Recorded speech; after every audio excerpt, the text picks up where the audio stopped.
सम्मान्य सभामुख महोदय, सर्वप्रथम म लोकतान्त्रिक नेपालका महान शहीद, बेपत्ता र घाइते योद्धाहरूको त्याग, तपस्या र बलिदानप्रति हार्दिक श्रद्धासुमन व्यक्त गर्दै उहाँहरूका सपना र सङ्कल्प पूरा गर्न निरन्तर क्रियाशील रहने अठोट व्यक्त गर्दछु।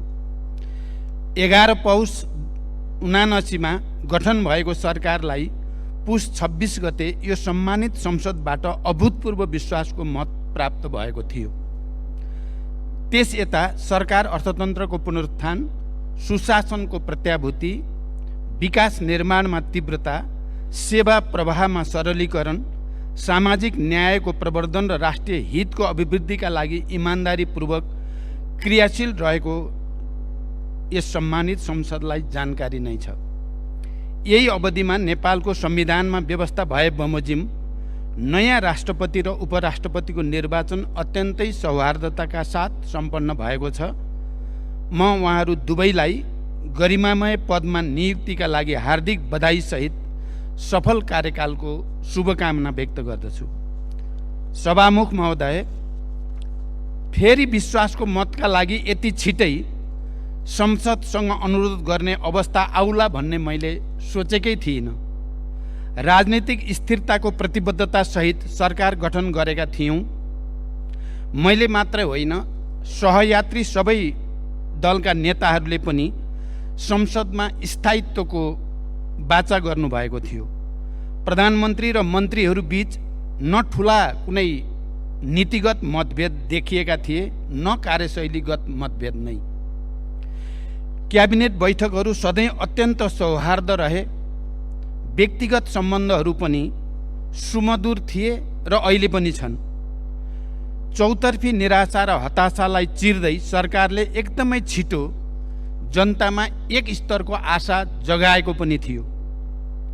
तर राष्ट्रिय सहमतिमा राष्ट्रपति चयनका लागि मेरो प्रस्तावपछि अचानक राप्रपा र नेकपा एमालेका मन्त्रीहरूले राजीनामा दिनुभयो र सरकारलाई दिएको विश्वासको मत पनि फिर्ता लिनुभयो। यसरी संविधानत फेरि विश्वासको मत लिन आवश्यक बन्न गयो। सरकार गठनको 2 महिना नपुग्दै विश्वासको मत फिर्ता लिने निर्णयको प्रतिरक्षा निर्णय गर्ने दल र निर्णय गर्ने माननीयहरूले नै गर्नुहोला। यो कति राजनैतिक र जिम्मेवार निर्णय भयो, त्यसको जवाफ पनि उहाँहरूले नै दिनुहोला र जनताको पनि आफ्नो मूल्याङ्कन हुने नै छ। तर पनि मलाई के कुरामा खुसी छ भने साथीहरूले आजका दिनसम्म पनि प्रधानमन्त्री र सरकारको यो गलत काम वा निर्णयले गर्दा हामीले विश्वासको मत फिर्ता लिनु पर्यो भन्नुभएको चाहिँ छैन। म सरकार बाहिर रहेका पार्टीहरूलाई समेत जोडेर राष्ट्रिय सहमतिको वातावरण बनाउन प्रयत्नशील थिएँ। तर राष्ट्र सामु स्थिरताको प्रतिबद्धता जनाएका 2 दल नै अस्थिरतातिर अग्रसर हुनु चिन्ताको विषय हो। गठबन्धन सरकार आफै एउटा राजनैतिक साझेदारी पनि हो र यो सरकार पनि त्यस्तै साझेदारी थियो। गठबन्धनका घटक बीच केही वैचारिक राजनीतिक मतभेद थिए, तर हामीले न्यूनतम साझा कार्यक्रम बनाएर सहमतिको आधार तयार गरेका थियौँ र विगतका मतभेदहरूलाई नउठाउने समझदारी गरेका थियौँ। म त्यो प्रतिबद्धतामा कायम रहेँ, तर केही पक्षबाट त्यसको पालना भएन। सभामुख महोदय, संसदमा पहिलो दिन नै संसद विघटनको अत्यन्त संवेदनशील विषयले प्रवेश पायो र त्यसले सिङ्गो देश तरङ्गित पनि बन्यो। त्यो विषयको उठान न सान्दर्भिक थियो न प्रासङ्गिक नै थियो। देशमा ठुलो संवैधानिक र राजनीतिक सङ्कट निम्त्याएको त्यो कदम कुनै गर्वको विषय थिएन। 2 पटक सम्मानित सर्वोच्च अदालतले नै असंवैधानिक भनिसकेको र संवैधानिक निरूपण भइसकेको त्यस्तो अप्रिय विषयको प्रवेशले गठबन्धनमा अविश्वास मात्र बढाएन, संविधान र लोकतन्त्रको निरन्तरता एवं संसदको स्थायित्वमै प्रश्न चिन्ह खडा गर्यो। मैले दुःखका साथ भन्नुपर्दछ, लगभग सिङ्गो संसदको विश्वासको मत पाएको प्रधानमन्त्रीलाई त्यही संसद विघटनको खुला पक्ष पोषणले ठूलो नैतिक, संवैधानिक र राजनीतिक चुनौती दियो। राष्ट्रिय सहमतिका लागि मेरो निरन्तर प्रयासले पनि गठबन्धनको प्रमुख दलबाट नै समर्थन पाउन सकेन। प्रधानमन्त्रीका रूपमा मैले संसदबाट लगभग राष्ट्रिय सहमतिको समर्थन प्राप्त गरेँ। त्यो ऐतिहासिक समर्थनप्रति कृतज्ञता जनाउन र राष्ट्रका सङ्कटहरूको सामना गर्न पनि मैले राष्ट्रिय सहमतिमै जोड दिनु पर्थ्यो र मैले जोड दिएँ पनि। राष्ट्रपति जस्तो सम्मानित संस्था पटक पटक राजनीतिक विवादमा परेको र त्यसले लोकतन्त्रप्रतिको जनआस्थाकै मानमर्दन गरेको पृष्ठभूमिमा मैले नयाँ राष्ट्रपतिमा राष्ट्रिय सहमति जुटाउने नयाँ सुरुवात गर्न चाहेँ। संसदको सबैभन्दा ठुलो दलको हैसियतले समझदारीमै नेपाली कांग्रेसलाई राष्ट्रपति दिउँ भनेर मैले नेकपा एमालेका अध्यक्षसँग ठोस रूपमा प्रस्ताव पनि राखेँ। त्यसले राजनीतिक सन्तुलन पनि कायम हुन्छ र अन्य समस्या समाधान गर्न पनि सहज हुन्छ भन्नेको मैले भनेको थिएँ। तर परिणाम त्यसमा सहमति हुन सकेन। हामीले सहमतिमा राष्ट्रपति र उपराष्ट्रपति चुन्न सकेनौँ। तर प्रधानमन्त्रीका रूपमा मैले गरेको प्रयास र लिएको अग्रसरतामा कुनै खोट थिएन। म आज सम्मानित सदनलाई भन्न चाहन्छु, मेरो त्यो चाहना के कमजोरी थियो र या यो पहल राष्ट्रप्रतिको जिम्मेवारी बोध थियो। सभामुख महोदय, मैले संसदसँग वाचा गरेको थिएँ म हरेक पटक रिपोर्ट कार्डका साथ उपस्थित हुनेछु। एमाले र राप्रपाका मन्त्रीहरूले सरकार छाडेपछिको गतिरोधले प्रभाव नपरेको भए सरकारका उपलब्धिको सूची अझ फराकिलो हुने थियो। तैपनि यो छोटो अवधिमा केही उल्लेखनीय काम अवश्य भएका छन्। म छोटकरीमा ती काम उल्लेख गर्ने अनुमति चाहन्छु। सरकारका नीतिगत प्राथमिकता र कार्यक्रममा समेटेका विषयको प्रभावकारी, परिणाममुखी र समयबद्ध कार्यान्वयनका लागि एकीकृत कार्ययोजना तयार भएको छ। अर्थतन्त्रको पुनरुत्थान, सेवा प्रवाहमा सुधार, सुशासन, विकास र सामाजिक न्यायलाई प्राथमिकतामा राखेर नीतिगत, प्रक्रियागत र संस्थागत सुधारका निर्णयहरू कार्यान्वयनमा लगिसकिएको छ। यसैको परिणामस्वरूप केही आर्थिक परिसूचकहरूमा सकारात्मक नतिजा देखा पर्न थालेको छ। अर्थतन्त्रको बाह्य क्षेत्र सुधारको क्रममा छ। तरलता सङ्कुचनको स्थितिमा सुधार आएको छ। विदेशी मुद्रा सञ्चिति, विप्रेषण आप्रवाह, पर्यटन आगमन आदि क्षेत्रमा उत्साहजनक प्रगति देखिएको छ। ब्याज दर घट्दै गएको छ। सरकारी खर्चमा मितव्ययता काम गर्न अनावश्यक खर्च कटौती तथा प्राथमिकता प्राप्त क्षेत्रमा स्रोतको कमी हुन नदिने गरी बजेटको पुनर्विन्यासको काम सुरु भइसकेको छ। खर्च नियन्त्रणका लागि अत्यावश्यक बाहेक मन्त्री र उच्चपदस्थ कर्मचारीहरूलाई विदेश भ्रमणमा रोक लगाइएको छ। बढ्दो व्यापार घाटालाई नियन्त्रण गरी निकासी प्रवर्धन तथा आयात व्यवस्थापनका लागि नयाँ नेपाल व्यापार एकीकृत रणनीतिक कार्यान्वयनमा ल्याइएको छ। संसारभरिका हाम्रा कूटनीतिक र आर्थिक नियोगहरूलाई वैदेशिक लगानीका लागि परिचालनको सुरुवात गरिसकिएको छ। सम्भावित ठूला लगानीकर्तासँग प्रधानमन्त्रीकै तहमा अग्रसरताका लागि आवश्यक गृहकार्य भइरहेको छ। सार्वजनिक सेवामा गुणस्तर देखिने गरी सुधार गर्न सुरु गरिएको छ। राहदानी, राष्ट्रिय परिचय पत्र, सवारी चालक अनुमति पत्र, नो अब्जेक्सन लेटर लगायतका सेवाहरूमा जनताको कष्टपूर्ण लाइन पछिल्ला दिनमा निकै नै कम भएको छ। सेवाग्राहीको बढी भिडभाड हुने राहदानी विभाग, कन्सुलर सेवा विभाग, वैदेशिक रोजगार विभाग जस्ता सरकारी कार्यालयहरूबाट प्रवाह हुने सेवालाई छिटो छरितो, विश्वसनीय र सहज बनाउन अनलाइन सेवाग्राही सहायता कक्षको व्यवस्था, सीसीटीभी क्यामेराहरूको जडान, अनुगमन र निगरानीको व्यवस्था सुरु गरिएको छ। नागरिकलाई सम्बन्धित जिल्लाबाट नै राहदानी छिटो छरितो तवरले पाउने व्यवस्था मिलाइएको छ। राष्ट्रिय परिचय पत्र हाल 14 जिल्लाका 15 स्टेसनहरूबाट वितरण गर्ने काम सुरु भएको छ राष्ट्रिय परिचय पत्र आवेदन अभियान 45 जिल्लामा सम्पन्न भई हाल 17वटा जिल्लामा सञ्चालन भइरहेको छ। स्थानीय तहका कुल 6665 वटा ओडाबाट अनलाइन प्रणाली मार्फत व्यक्तिगत घटना दर्ता सुरु गरिएको छ। कोभिड महामारी, रुस युक्रेन युद्ध र विश्व अर्थतन्त्रको शिथिलता जस्ता बाह्य कारण र आन्तरिक संरचनागत समस्याका कारण सङ्कटग्रस्त अर्थतन्त्रमा देखा परेका समस्याहरूलाई समाधान गर्न सरकारद्वारा चालिएका कदमबाट केही क्षेत्रमा सकारात्मक नतिजा देखिएका छन्। तर पनि अर्थतन्त्रका संरचनागत र प्रणालीगत कमजोरी र नीतिगत त्रुटि सच्याउन अझै बाँकी छ। शोधान्तर समस्यालाई दिगो रूपमा समाधान गर्न आन्तरिक उत्पादन वृद्धिको विकल्प छैन। त्यसका लागि अल्पकालीन र मध्यकालीन कदम चालिँदैछ। कृषि, पशुपन्छी पालन र वन्यजन्तु उत्पादन सम्बन्धी हालका कार्यक्रमहरूको पुनर्संरचना र नयाँ कार्यक्रम कार्यान्वयनमा लगिँदैछ। लघु, साना, मझौला र ठुला उद्योगहरूको पूर्ण क्षमतामा सञ्चालन, लागत न्यूनीकरण र बजारीकरणमा सहयोग गरी औद्योगिक उत्पादन वृद्धिलाई प्रोत्साहन गरिँदैछ र पर्यटकको सङ्ख्या, बसाइ र खर्च बढाउन विशेष कार्यक्रम ल्याइएको छ। हाम्रो युवा जनसङ्ख्याबाट जनसाङ्ख्यिक लाभ लिन मुलुकभित्रै रोजगारीको व्यवस्थाका लागि हाल सञ्चालनमा रहेका रोजगारी सम्बन्धी संस्था, आयोजना तथा कार्यक्रमहरूलाई एकीकरण र पुनर्संरचना गरी नतिजामुखी बनाउने पहल गरिएको छ। वैदेशिक रोजगारीमा रहेका नेपाली नागरिकहरूको सुरक्षा, पारिश्रमिकको सुनिश्चितता, सङ्कटमा पर्दा तत्काल उद्धार सरकारको प्राथमिकतामा छ। तस्करी, न्यून बिजकीकरण, राजस्व छली, हुन्डी, विदेशमा अवैध कारोबारमा लगानी तथा पुँजी पलायनलाई नियन्त्रण गर्न निर्णायक हस्तक्षेपको तयारी गरिएको छ। औपचारिक माध्यमबाट रेमिटेन्स पठाउने नागरिकलाई थप प्रोत्साहन दिइँदैछ।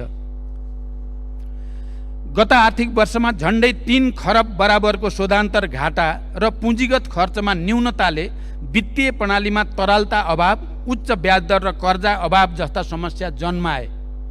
अब शोधान्तर सकारात्मक भएसँगै तरलता र ब्याजदरमा पनि क्रमिक सुधार देखिएको छ। सहकारी संस्थाहरूका विकृति र विसङ्गतिको दीर्घकालीन समाधानका लागि तत्काल उच्चस्तरीय अध्ययन समिति गठन गरिँदैछ। समग्र लघुवित्त क्षेत्रमा नियममा सुधारका लागि नेपाल राष्ट्र ब्याङ्कले चाल्ने आवश्यक कदममा सरकारले सहयोग गर्दैछ। लक्ष्यभन्दा माथि पुगेको मुद्रास्फीति दर घटाउन सरकारले यसबीचमा चालेका कदमहरूका कारण आगामी दिनमा मूल्य वृद्धिको ठुलो चाप भोग्न नपर्ने विश्वास म यो सम्मानित संसदलाई दिलाउन चाहन्छु। निजी क्षेत्रसँगको सहकार्यमा अर्थतन्त्रमा देखिएका समस्याहरू समाधान गर्दै चुनौतीको सामना गर्न सरकार दृढ प्रतिबद्ध छ। निजी क्षेत्रको विश्वास र साझेदारी बिना समृद्धिको लक्ष्यमा अपेक्षित सफलता हासिल गर्न सकिन्न भन्नेमा म प्रष्ट छु र मैले पहिलो क्याबिनेटदेखि नै यो विषयमा जोड दिँदै आएको छु। त्यसका लागि नीतिगत र व्यावहारिक सुधारका लागि पनि सरकार प्रतिबद्ध छ। सभामुख महोदय, विगतमा पटक पटक अध्यादेश जारी गर्ने, फिर्ता गर्ने, फेरि जारी गर्ने, तर त्यसलाई संसदबाट स्वीकृत भने नगर्ने गलत शैलीका कारण संवैधानिक परिषदको बैठक बोलाउने र निर्णय गर्ने सम्बन्धमा कानुनी शून्यताको अवस्था छ। सोही कारणले देशको न्यायपालिकाको नेतृत्व र अन्य महत्त्वपूर्ण संवैधानिक नियुक्तिहरू हुन सकेका छैन। यो शून्यता पूर्ण सरकारले संवैधानिक परिषद, काम कर्तव्य अधिकार र कार्यविधि सम्बन्धी पहिलो संशोधन ऐन 2079 सम्बन्धी विधेयक सङ्घीय संसदमा पेश गरिसकेको छ। साथै सम्पत्ति शुद्धिकरण, निवारण तथा व्यावसायिक वातावरण प्रवर्धन सम्बन्धी ऐनमा समसामयिक संशोधन गर्न बनेको विधेयक पनि पेश भइसकेको छ। यसै गरी नेपालको संविधानको धारा 53 तथा सुशासन व्यवस्था तथा सञ्चालन ऐन 2064 बमोजिम नेपाल सरकारको आर्थिक वर्ष 78-79 को प्रतिवेदन तयार गरी सम्माननीय राष्ट्रपति समक्ष पेश गरिसकिएको छ। ऐतिहासिक विस्तृत शान्ति सम्झौता र नेपालको आन्तरिक संविधानको मर्म बमोजिम 71 सालमै ऐन जारी भयो। बेपत्ता पारेका व्यक्तिको छानबिन सम्बन्धी र सत्य निरूपण तथा मेलमिलाप सम्बन्धी 2टा अलग अलग आयोग सोही वर्ष गठन पनि भए। तर विविध कारणले अहिलेसम्म शान्ति प्रक्रियालाई तार्किक निष्कर्षमा पुर्याउन काम भने पुरा भएको छैन। वर्तमान सरकार अविलम्ब यो प्रक्रिया टुङ्ग्याउन चाहन्छ। सोही अनुरूप अन्तर्राष्ट्रिय मानवाधिकार तथा मानवीय कानुन, सङ्क्रमणकालीन न्यायका मान्य सिद्धान्त, पीडित तथा सरकारवालाबाट प्राप्त सुझाव र सम्मानित सर्वोच्च अदालतको आदेश समेतका आधारमा सरकारले बेपत्ता पारिएका व्यक्तिको छानबिन, सत्यनिरूपण तथा मेलमिलाप ऐन 2071लाई संशोधन गर्न बनेको विधेयक तयार गरी सम्मानित संसदमा पेश गरिसकेको छ। यो कुनै दल विशेषको मुद्दा वा सरकारको विषय नभई देशले समाधान गर्नुपर्ने राष्ट्रिय विषय हो। शान्ति प्रक्रियाका बाँकी काम र सङ्क्रमणकालीन न्यायलाई चाँडै टुङ्ग्याउने विषयलाई सरकारले उच्च प्राथमिकतामा राखेको छ। सभामुख महोदय, सरकार नेपालको विकासको नयाँ मोडेलको तयारीमा छ, किनकि हालसम्मका योजनाबद्ध विकासका प्रयासबाट भौतिक पूर्वाधार निर्माण, शिक्षा, स्वास्थ्य, लैङ्गिक समानता, समावेशिता जस्ता क्षेत्रमा उपलब्धि हासिल भए पनि उत्पादन र रोजगारीको क्षेत्रमा हाम्रो प्रगति निराशाजनक छ। संविधानले समाजवाद उन्मुख आर्थिक प्रणाली निर्माणको परिकल्पना गरे पनि हाम्रा नीति र कार्यक्रमहरूमा ठुलो विरोधाभास छ। पूर्वाधारको व्यवस्थाबाट विकासको ढोका खोल्ने, त्यस्ता सुविधा पुगेका ठाउँमा उद्योगहरू खुल्ने, कृषिको आधुनिकीकरण हुने र त्यसबाट समग्र उत्पादन तथा रोजगारी बढ्ने विश्वास गरिन्छ। तर हामीले त्यस्ता पूर्वाधार पुर्याएका गाउँहरू बचाइसकेका कारण हाम्रा त्यस्ता पूर्वाधार पुर्याइएका गाउँहरू बसाइसराएका कारण रित्तिँदै गएका छन्। खेतीयोग्य जमिन बाँझो हुँदै जान थालेका छन् र युवाहरू रोजगारीको लागि विदेशिने क्रम घटेको छैन। यो अवस्थाबाट पार पाउन पहिले कार्यान्वयन गरिआएका नीति, योजना र कार्यक्रममा टालटुल गर्ने सुधार अब सम्भव छैन। क्रम भङ्ग नै जरुरी छ भन्ने सरकारको विश्वास छ। त्यसैले 16औं विकास योजनामा विकासको नयाँ मोडेल पेश गर्ने सरकारको तयारी रहेको छ। आगामी आर्थिक वर्षको बजेटमा खर्च कटौती अनि उपलब्ध स्रोतको अधिकतम उपयोग हुने क्षेत्रमा बजेट विनियोजनमा जोड दिइँदैछ। अत्यावश्यक बाहेक नयाँ आयोजनाहरू सुरु नगर्ने र अधिक प्रतिफल दिने आयोजनाहरूलाई मात्र बजेट विनियोजन गर्ने नीति लिइँदैछ। उत्पादन र रोजगारीको क्षेत्रमा केही थप कार्यक्रम अघि बढाइँदैछ। पुँजीगत खर्च कम हुने र सम्पन्न भएका कामको पनि गुणस्तर न्यून हुने रोग निराकरण गर्न आगामी आर्थिक वर्षमा संरचनागत र प्रणालीगत सुधार गरिँदैछ।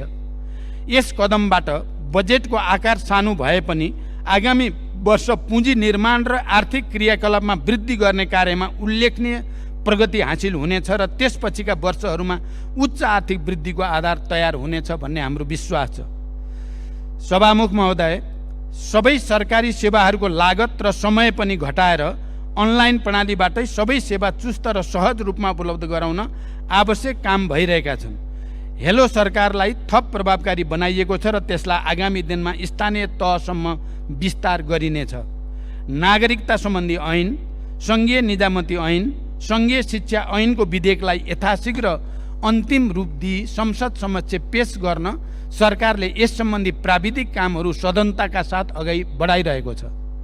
निजामती लगायत सबै राष्ट्र सेवकहरूको मनोबल उच्च राख्न सरकारले आफ्नो क्षमताले भ्याएसम्म सेवा सुविधा बढाउँदै लैजाने नीति लिएको छ। यस क्रममा उच्चस्तरीय तलब सुधार आयोगले पेश गरेको अध्ययन प्रतिवेदनले औँल्याएका विषयहरूलाई कार्यान्वयनमा ल्याउन प्रधानमन्त्री तथा मन्त्री परिषदको कार्यालयका सचिवको संयोजकत्वमा 7 सदस्यीय कार्यान्वयन सहजीकरण समिति गठन भएको छ। अत्यावश्यक सेवा प्रदान गर्ने कार्यालयहरूमा कतिपय सार्वजनिक विदाका दिनहरूमा समेत कार्यालय खोल्ने गरी विक्रम सम्वत 2080 सालमा दिइने सार्वजनिक विदा तथा कार्यालय समय निर्धारण गरिएको छ।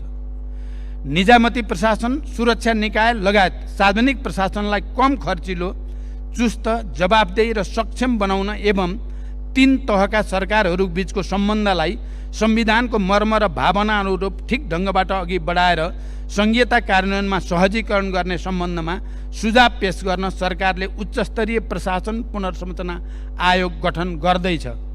त्यसलाई मर्यादित एवं व्यवस्थित बनाउन अन्य देशका अभ्यास समेतको अध्ययन गरी सुझाव सहितको प्रतिवेदन पेश गर्न गृह मन्त्रालयका सचिवको संयोजकत्वमा एक उच्चस्तरीय समिति गठन गरिएको छ। प्रशासनिक समन्वयका लागि नेपाल सरकारका मुख्य सचिवको संयोजकत्वमा प्रशासनिक समन्वय परिषदको गठन भएको छ।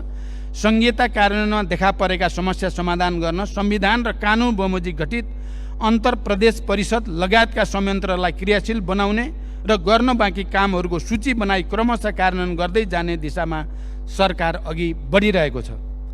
संविधानको अनुसूचीमा रहेका तीनवटै तहका सरकारको कार्यसूचीलाई परिभाषित गर्ने क्रममा विगतमा तयार गरिएका कार्य विस्तृतीकरण प्रतिवेदनलाई पुनरावलोकन र आवश्यक परिमार्जन गरी तीन तहको सरकारका बीचमा रहेको काम तथा जिम्मेवारीको दोहोरोपन र अन्य दुविधाजनक विषयलाई थप स्पष्ट गरिँदैछ।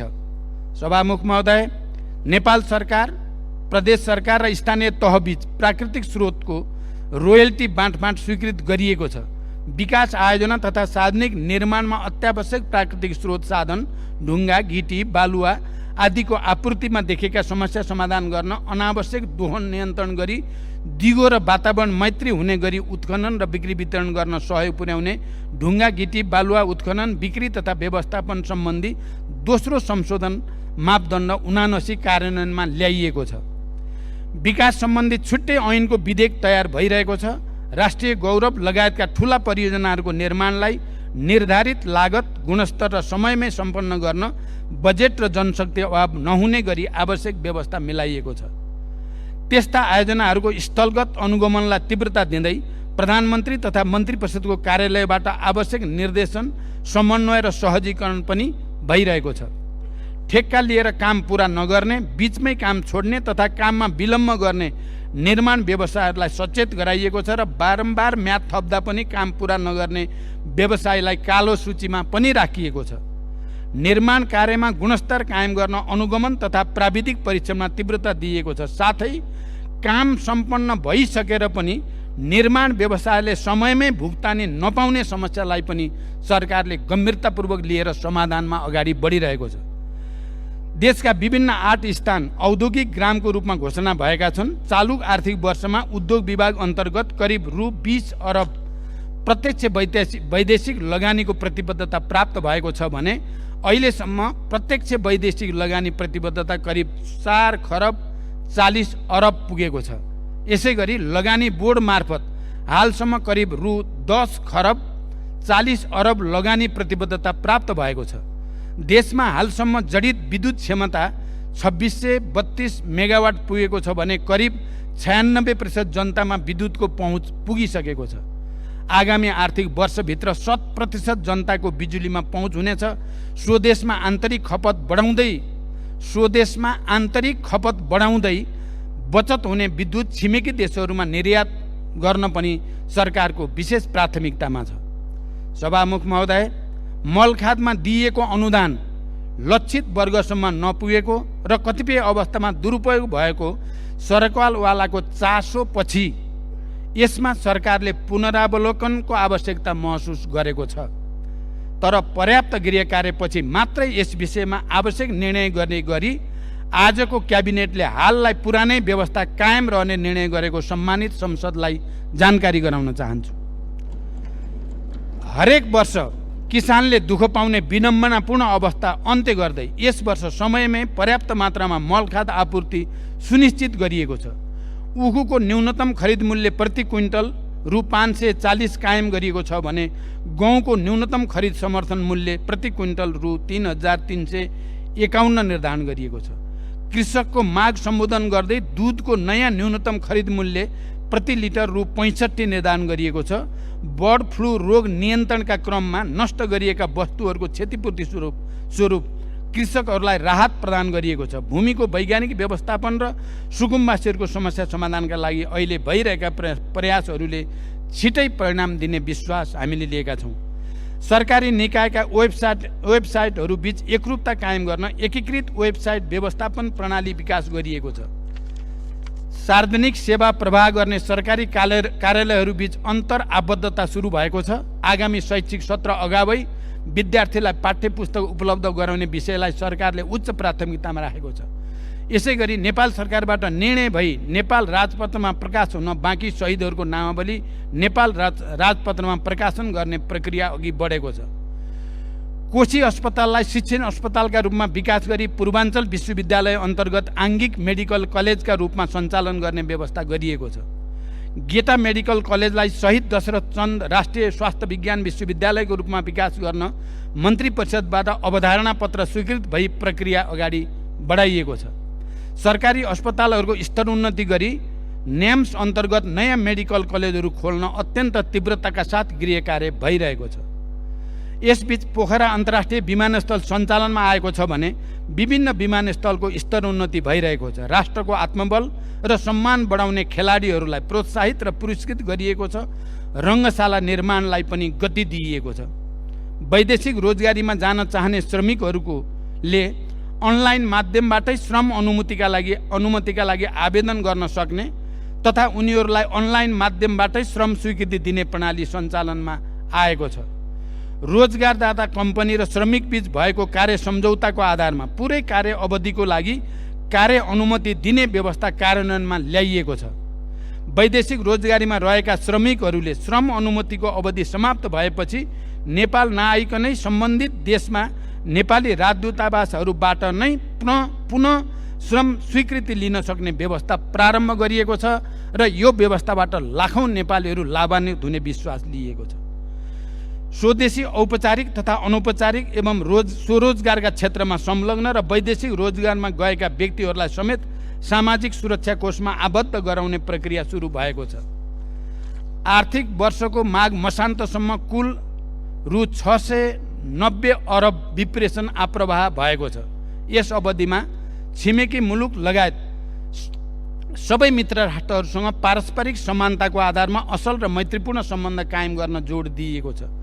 कतारको दोहामा सम्पन्न अति कम विकसित मुलुकहरू सम्बन्धी 5औं संयुक्त राष्ट्रसङ्घीय सम्मेलनमा सहभागी भई नेपालले आफ्नो धारणा प्रस्तुत गरेको छ।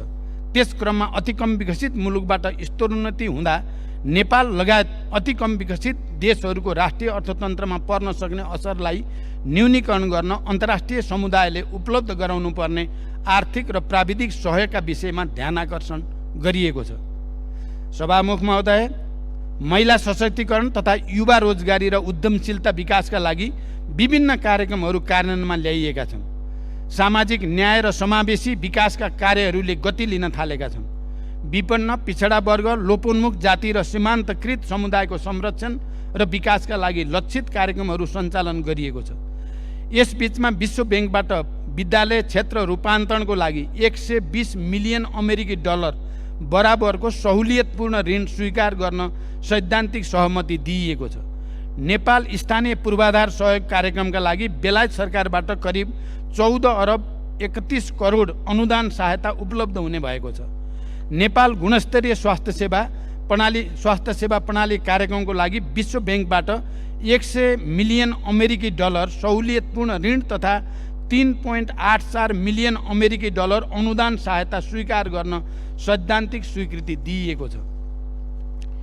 यी तथ्यहरूले मेरो नेतृत्वको सरकारले छोटो समयमा पनि राज्यका निर्देशक सिद्धान्त, नीति तथा दायित्वहरूको कार्यान्वयन, सार्वजनिक सेवामा नागरिकहरूलाई सरल र सहज पहुँचको सुनिश्चितता तथा समग्र शासकीय सुधारका दिशामा चालिएका महत्त्वपूर्ण कदमलाई आँकडाबाटै पुष्टि गर्दछन्। आगामी दिनमा पनि जनताको हित र राष्ट्रको समृद्धिका लागि सरकार निरन्तर समर्पित र क्रियाशील हुनेछ भन्ने प्रतिबद्धतासहित मलाई विश्वासको मत दिनुहुन सबै मान्य सदस्यहरूलाई हार्दिक अनुरोध गर्दछु। नागरिकको विकास, समृद्धि र सुशासनप्रतिको उच्च अपेक्षालाई पुरा गर्न आगामी दिनमा थप निष्ठा र समर्पण भावका साथ काम गर्ने अठोट पनि म यस सन्दर्भमा व्यक्त गर्न चाहन्छु। सभामुख महोदय, मैले यसअघि पनि संसदमा भनेको छु, आज पनि दोहोऱ्याउन चाहन्छु। राष्ट्रका सङ्कट र सम्भावना दुवैले राष्ट्रिय सहमतिको माग गरेका छन्। राजनैतिक नेतृत्व र सार्वजनिक प्रशासकहरूमा विकास मैत्री, सेवाग्राही मैत्री र लगानी मैत्री मानसिकता तयार गर्नु छ। लाखौं युवालाई स्वदेशमै रोजगारी सृजना गरी सम्मानित जीवन दिन राष्ट्रले साझा सङ्कल्प लिन जरुरी छ। एउटा गुणस्तरीय रङ्गशाला समेत नपाएका क्रिकेट खेलाडीले देशलाई विश्वकप छनौटसम्म पुर्याए। तीमाथि न्याय गर्न पनि हामी सबै एक ठाउँमा उभिनु छ। आर्थिक सङ्कटको सामना गर्न हामीसँग राष्ट्रिय सहमतिको विकल्प छैन। निरपेक्ष गरिबीमा रहेका 50 लाख नेपालीलाई त्यहाँबाट निकाल्न सबै दल एक ठाउँमा उभिन जरुरी छ।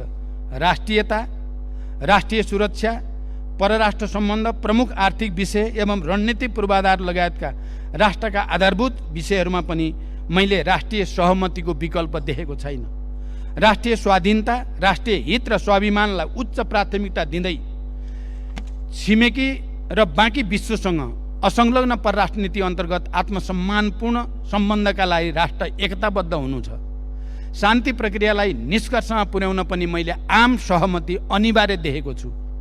सरकार सञ्चालन र राजनीतिको तदर्थ शैलीले मात्रै राष्ट्रका आजका आवश्यकतालाई सम्बोधन गर्ने सक्ने अवस्थामा हामी छैनौँ। हजारौँ रोजगारी सिर्जना गर्ने महत्त्वकांक्षी परियोजनाहरूका लागि हामीले बाँकी विश्वलाई विश्वस्त गर्न पनि राष्ट्रिय एकता नै जरुरी छ। देशलाई आकर्षक लगानीको गन्तव्य बनाउन नसकेसम्म हामीले ठुलो आर्थिक रूपान्तरणको अपेक्षा गर्न सक्दैनौँ। त्यसका लागि हामीले विश्व रङ्गमञ्चमा अब नेपालले एकीकृत रूपमा फरक ढङ्गले सोच्न थालेको छ भन्ने सन्देश दिनु छ। अहिलेकै पर्यटकको सङ्ख्या र गुणस्तरले हाम्रो पर्यटन क्षेत्रले फड्को मार्न सक्दैन। अहिलेकै पूर्वाधारले मात्र पनि हामी पर्यटनमा क्रान्ति ल्याउन सक्दैनौँ। हामीले आर्थिक क्रान्ति गर्नु छ जसले देशमा सकारात्मक आर्थिक कायापलट गरोस्। यो कसैको एकल नायकत्वमा सम्भव छैन। राष्ट्रको निर्माण कुनै अमुक नेता वा पार्टीको एकाधिकार वा क्षमताको विषय पनि होइन। यो संसदमा हामी बीच असहमतिका जति विषय होलान् सोभन्दा धेरै सहमतिका विषय छन्। यो संविधान हाम्रा साझा सङ्घर्षहरूको परिणाम हो। हामी सबैलाई हाम्रो राष्ट्र र हाम्रा लोकतान्त्रिक संस्थाहरूप्रति गर्व छ। हामी सबै राष्ट्र र नागरिकको जीवन बदल्ने सङ्कल्पका साथ राजनीतिमा छौँ। अहिले देशको सार्वजनिक बहसको स्तर अलिकति खस्केको छ।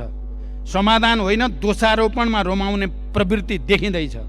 एक थरी अराजक तत्त्वहरूले आफ्ना गुफाबाट निस्केर नयाँ समस्या पैदा गर्ने प्रयास पनि देखिएका छन्। जनतामा भ्रम सिर्जना गर्ने र लोकतान्त्रिक संस्थाहरू विरुद्ध मोहभङ्ग गराउने प्रयास पनि यदाकदा देखिने गरेका छन्। देशको आर्थिक प्रणाली नै अवरुद्ध पार्ने सम्मका कोसिस पनि हुन थालेका छन्। यस्तो बेला पनि हामी विभाजित भयौँ भने हामीले इतिहासलाई के जवाब दिन्छौँ? म सिङ्गो सदनलाई र विशेष गरी नेकपा एमाले र राप्रपालाई पनि आफ्नो निर्णयमा पुनर्विचार गर्न, राष्ट्रिय सहमतिका लागि सरकारलाई विश्वासको मत दिन विशेष आग्रह गर्न चाहन्छु। मलाई विश्वास छ यो सम्मानित संसद फेरि एकपटक स्थायित्व र एकताको सन्देश दिँदै अस्थिरताको विपक्षमा उभिनेछ। यही विश्वाससहित बिदा हुन्छु। धन्यवाद।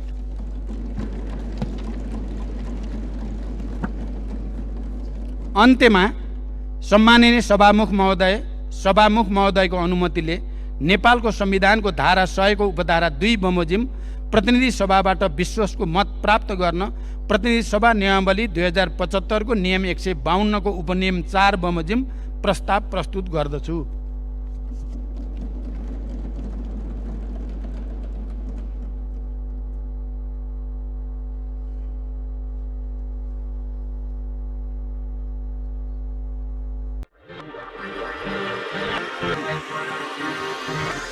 We'll be right back.